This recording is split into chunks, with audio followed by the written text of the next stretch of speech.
May mga kwento talagang hindi mo inaasahan.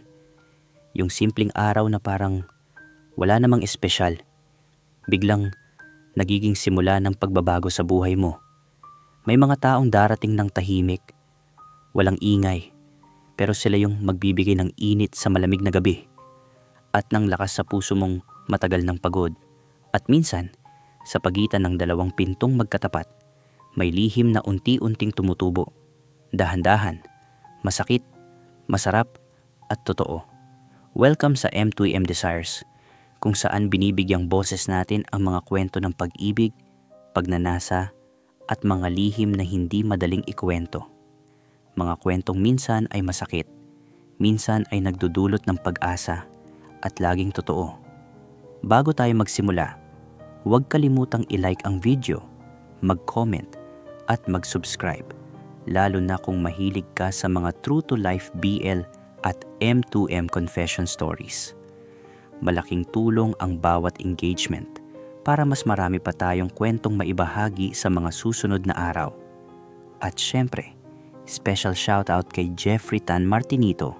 Maraming salamat sa patuloy na suporta at sa palaging pagtutok sa bawat bagong kwento na inilalabas natin dito sa channel. Simulan na natin ang kwento. Hi Kuya Will, tawagin mo na lang ako sa pangalang Noel, 22 taong gulang. Nitong nakaraang buwan lang ako nagtapos ng Business Administration sa isang state university sa Rizal. Pagka-graduate ko, agad akong pumasok bilang junior office staff sa isang kumpanya sa Ortigas. Hindi naman kalakihan ang sahod, pero sapat, 20,000 piso basic plus incentives. Kailangan kong mag-boarding house malapit sa trabaho dahil sobrang layo ng bahay namin sa Rodriguez, Rizal. Sa tulong ng kabatch ko sa college, nakahanap ako ng boarding house sa Pasig. Hindi ito ganong mahal, 3,500 piso lang kada buwan at may sariling banyo. Pero may kaunting abala rin. Shared ang kusina at sala. At may isa pang boarder na lalaki sa kabilang kwarto. Siya si Kelvin, 26 na taong gulang, at delivery rider sa isang food delivery app. Noong una, ayos lang ang lahat. Bihira kaming magkita dahil magkaiba ang schedule namin. Ako ay regular day shift sa opisina, samantalang siya ay buong araw nasa labas para maghatid ng mga orders. Isang Biyernes ng hapon, pauwi ako mula sa trabaho at nadatnan ko si Kelvin sa kusina. Nagluluto ng pancit canton. "Pre, kumain ka na?" tanong niya. Kapos pa ako sa budget pang ulam, kaya sakto ang alok niya. "Sige pre, libre mo na yan." Biro ko. Tumawa siya at sumagot, "Oo naman, kain tayo." Doon ko nalaman na taga Batangas pala siya at panganay sa magkakapatid. Nag-aaral pa ang mga kapatid niya, kaya kailangan niyang magtrabaho dito sa Manila. Napansin ko rin na gwapo siya kapag tiningnan ng malapitan. Moreno, matipuno, at mukhang mabait. Pero syempre, tinago ko ang nararamdaman ko. Siguro, straight naman siya. Simula noon, kapag pareho kaming nasa boarding house, nag-uusap na kami unti-unti. Naging komportable ako sa kanya. Isang Sabado, day off ko. Nag-grocery ako sa palengke at nagluto ng adobo at sinigang. Nagulat si Kelvin dahil ito ang unang pagkakataon na may nagluto ng masarap sa boarding house. "Grabe pre, busog ako," sabi niya habang kumakain. Napansin ko na parang mas naging friendly ang pakikitungo niya sa akin simula noon. May mga sandaling nag-uusap kami hanggang madaling araw. Minsan napupuyat pa ako bago pumasok sa trabaho. Pero ayos lang, masaya kasi na may kausap ako. "Pre, wala ka bang girlfriend?" tanong niya isang gabi. "Wala pa pre, single pa," sagot ko. Hindi ko lang masabi na wala akong plano. Isang gabi, umuwi ako galing sa trabaho at nakita ko si Kelvin sa kusina, nakasando lang at umiinom ng tubig. Grabe ang katawan niya, payat pero matipuno. Bagong uwi ka lang pre? Tanong niya. Oo pre, pagod na pagod ako. Sagot ko. Pahinga ka na, matulog ka na. Sabi niya. Pero hindi ako makatulog ng gabing iyon. Naiisip ko ang nakita ko. Alam kong mali, pero hindi ko mapigilan ang nararamdaman ko. Sana mag-move out na lang ako. Baka may mangyari sa akin. Pero wala akong budget para maghanap ng bagong boarding house. Kaya tiis na lang ako. Kinabukasan, Linggo, nag-alok si Kelvin na sumama ako sa kanyang lakad. May pupuntahan lang ako sa Marikina, samahan mo na ako. Lakad-lakad lang, sabi niya. Pumayag ako. Habang naglalakad kami, nag-usap kami tungkol sa buhay, pamilya at mga pangarap. Nalaman ko na gusto niyang mag-ipon para makapag-aral ulit ng vocational course. Gusto ko sana mag-take ng automotive course pre, para may diskarte ako nung kapag hindi na kaya sa delivery. Sabi niya, inspired ako sa kanya. Hindi siya sumuko sa buhay kahit mahirap. Makalipas ang 2 buwan, naging talagang close na kami. Halos araw-araw na kaming nag-uusap. Minsan, hinihintay ko pa siyang umuwi kahit antok na ako. Naiisip ko na baka sobra na ang pagkagusto ko sa kanya. Pero hindi ko mapigilan ang nararamdaman ko. Isang gabi, nagkaroon kami ng team building sa work na may kaunting inuman. Medyo nakainom na ako nung umuwi. Hindi lasing pero may tama. Pagpasok ko sa boarding house, nakita ko si Kelvin sa sala, nanonood ng basketball sa TV. Pre, lasing ka ba? Tanong niya. Hindi naman gaano, sagot ko. Umupo ako sa tabi niya sa sofa at napansin kong sobrang lapit ng aming mga balikat. Pre, okay ka lang? Tanong niya ulit. Tumango lang ako pero sa loob ko, gusto kong sabihin sa kanya ang lahat na nagugustuhan ko siya, na naiisip ko siya bago matulog. Kelvin, mabait ka talaga, bigla kong sabi. Sana lahat ng tao tulad mo. Natawa siya. Wala yan pre, mabait ka rin naman sa akin eh. Ikaw pa na nga nagluluto para sa akin. Tumingin siya sa akin. Salamat sa lahat Noel. Hindi ako makatulog ng gabing iyon. Ang hirap itago ang nararamdaman ko at natatakot akong masira ang friendship namin. Kung malaman niya ang totoo, baka layuan niya ako. Ayoko siyang mawala sa buhay ko. Pero ang hindi ko alam, may napapansin na pala si Kelvin sa akin. Yung mga tingin ko, yung paraan ng pakikitungo ko sa kanya. Malapit ko nang malaman kung ano rin ang tunay niyang nararamdaman. Isang Sabado, day off ko ulit. Nagstay lang ako sa kwarto dahil wala naman akong lakad. Narinig ko si Kelvin na dumating galing sa trabaho. Kumatok siya sa pinto ko. Pre, kain tayo. May bili akong pancit palabok sa tindahan, sabi niya. Lumabas ako at sabay kaming kumain. Masaya ang usapan namin, pero napansin ko na parang may gusto siyang sabihin. Pre, pwede ba ako magtanong? Bigla niyang sabi. Oo naman, ano yun? Sagot ko. Alam mo Noel, may napapansin lang ako sa'yo. Napalunok ako. Ano yun pre? Tanong ko, kinakabahan. Parang hindi ka interested sa mga babae. Tama ba? Natigilan ako. Paano niya nalaman? Bakit mo naman naitanong yan? Tanong ko, iniiwasan ng direktang sagot. Kasi pare, okay lang naman sa akin. Kahit ano ka, friend pa rin kita. Parang gumaan ang pakiramdam ko sa sinabi niya, pero takot pa rin akong aminin ang totoo. Kelvin, mahirap pag-usapan yan. Sabi ko na lang. Tumango siya. Alam ko. Pero Noel, alam mo bang may pinsan ako na bakla? Mahal na mahal ko siya. Kaya gets ko yung struggle. Napaluha ako. Ilang taon ko nang binaon ng totoo tungkol sa akin. At ngayon, may taong nag-uunawa. Salamat Kelvin. Ang tanging nasabi ko, hindi niya ako pinilit magsalita. Hinayaan niya lang akong maging tahimik. Kinabukasan, mas naging komportable na ako sa kanya. Pero may takot pa rin ako.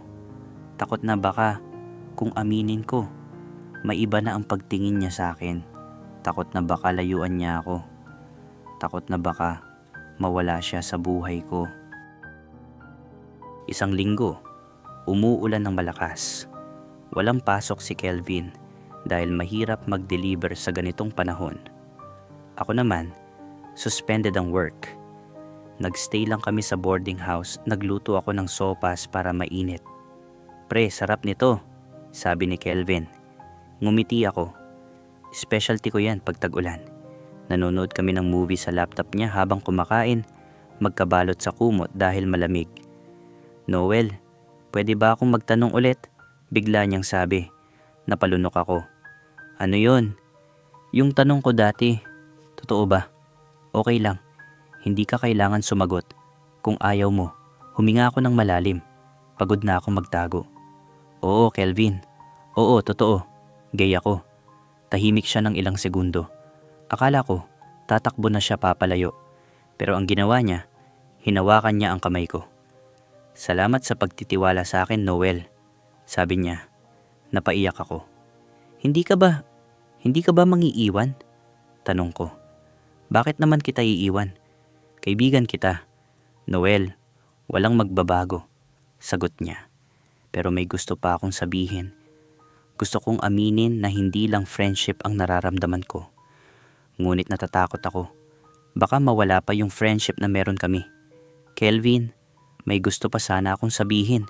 Anunsyo ko. Ano yun? Tanong niya. Napalunok ako. Wala na. Bukas na lang. Tumango siya pero parang alam niya na may tinatago pa ako. Hindi niya ako pinilit. Hinayaan niya lang akong manahimik. Mga sumunod na araw naging awkward ako. Hindi ko alam kung paano haharapin si Kelvin. Pero siya, normal pa rin ang pakikitungo sa akin. Parang walang nagbago. Nag-uusap pa rin kami at nagluluto pa rin ako para sa kanya. Isang gabi, pag-uwi ko galing work, nadatnan ko si Kelvin sa kusina. Nagluluto ng itlog.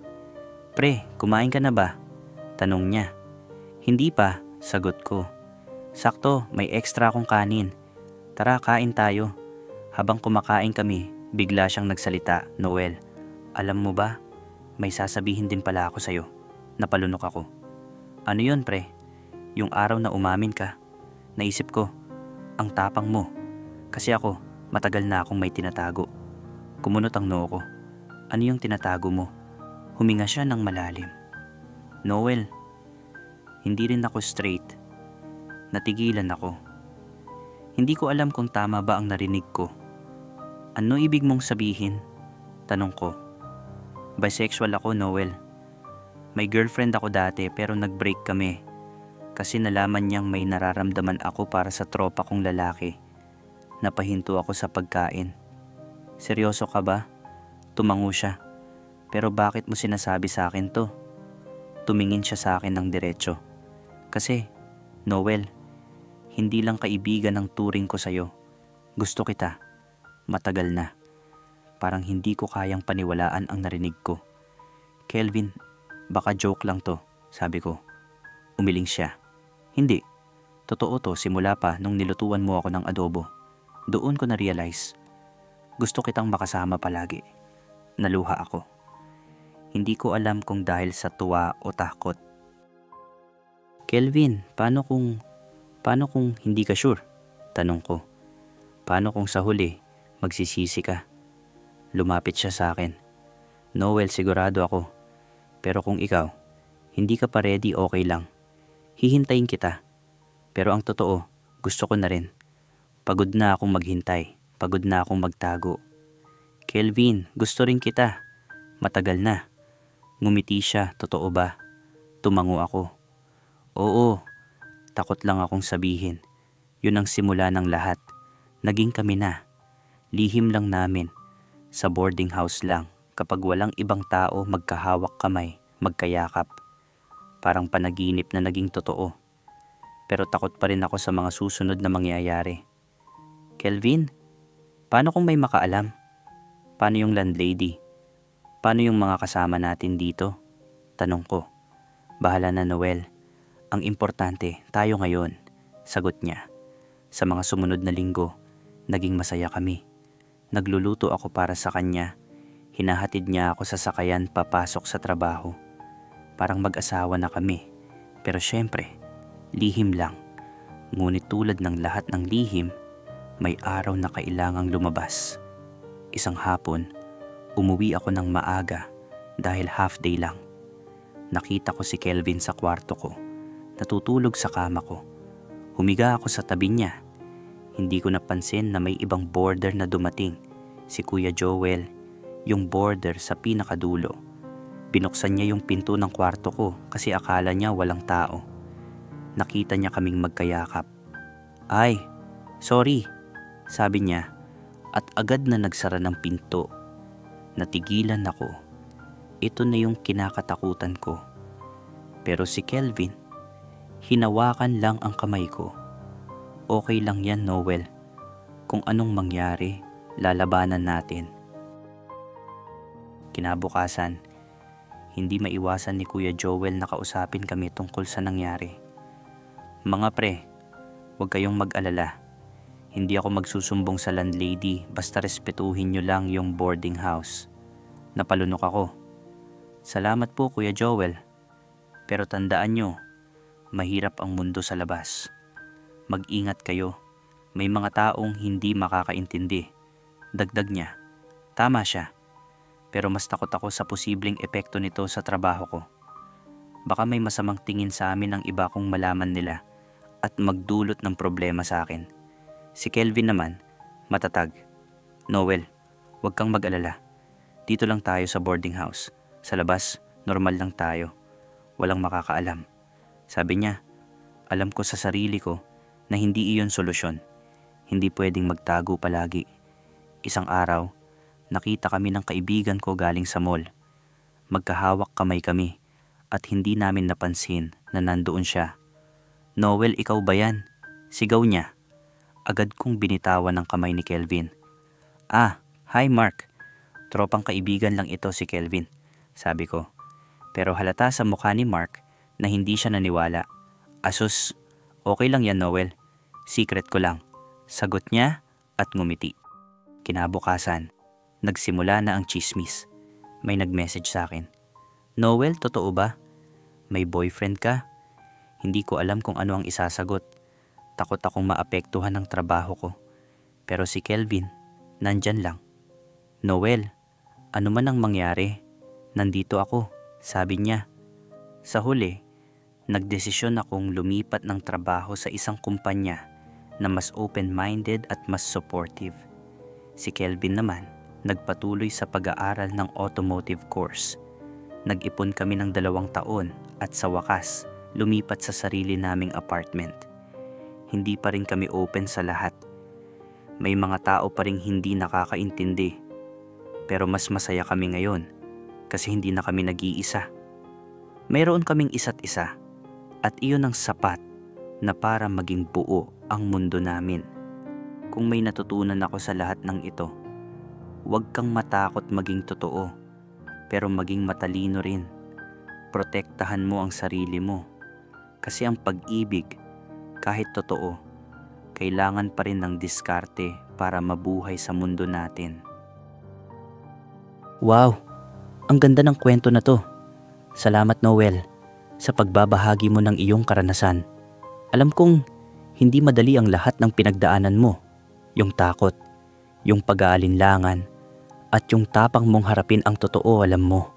Noel, habang pinapakinggan ko ang kwento mo, naisip ko, ang daming tao sa mundo natin na nakakaranas ng ganito.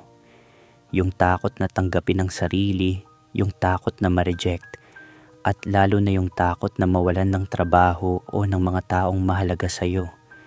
Napakaganda ng kwento mo at ipinapakita nito na kahit gaano kahirap ang sitwasyon, may pag-asa pa rin.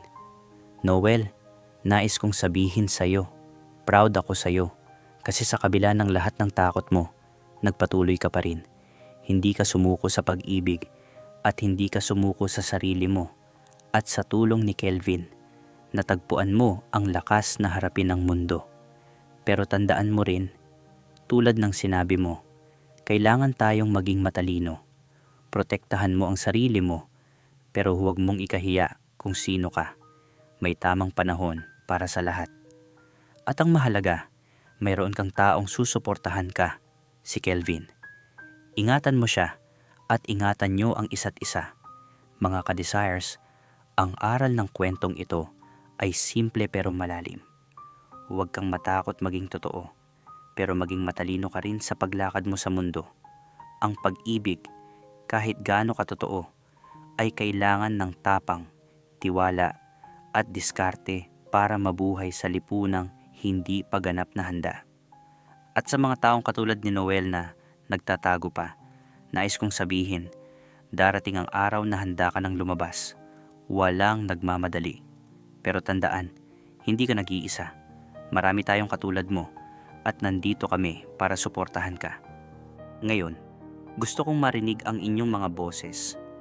Ano ang masasabi ninyo sa kwento ni Noel at Kelvin? May payo ba kayo? O mayroon ka ring karanasang katulad nito na gustong ibahagi? Mag-iwan ng komento sa baba. Babasahin at sasagutin natin lahat. At syempre, kung nakarelate kayo sa kwentong ito, huwag kalimutang mag-like, mag-comment, at mag-subscribe sa M2M Desires. I-click nyo rin yung notification bell para updated kayo sa mga bagong kwento na ating ibabahagi. Maraming salamat sa pakikinig at hanggang sa muli, tandaan ang pag-ibig ay walang kasarian. Ang mahalaga, totoo. Ito si Kuya Will at ito ang M2M Desires.